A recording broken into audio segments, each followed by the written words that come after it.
Good evening. Victims of sexual abuse within the Catholic Church may now be presented a check in exchange for their suffering. The decision, coming as legislation to change Pennsylvania's statute of limitations, remains at a standstill in Harrisburg. Jackie Roberts tells us more about the Victims' Compensation Fund and exactly who it affects. Jackie? Jill and Sean, as the cases age and the law remains unchanged, many survivors can't get closure from a legal standpoint. That's why the diocese is ready to compensate victims for their pain and suffering.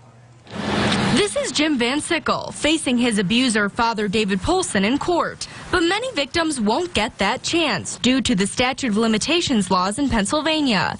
That's why the Diocese of Erie is launching the Independent Survivors Reparation Program, or in other words, a Victims' Compensation Fund. Van Sickle told us via FaceTime he supports the decision. There has to be some sort of compensation for people who have gone through the pain and suffering of a lifetime. From now until August 15th, victims are able to file claims.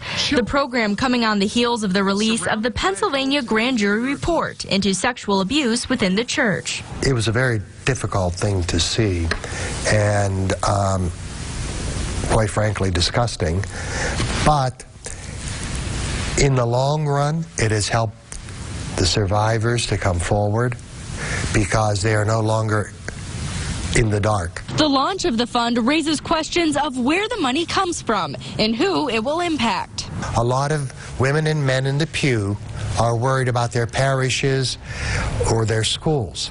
And I can't emphasize enough that this is the money that has been historically part of the diocese. Persico says the line of credit comes from a separate pool of money based on investments of the diocese. Van Sickle tells us moving forward, his main effort is to change that statute of limitations law, and there are still many victims out there who don't support this compensation fund, some saying it's one attempt to keep them quiet. Sean? Jackie Roberts in the newsroom tonight.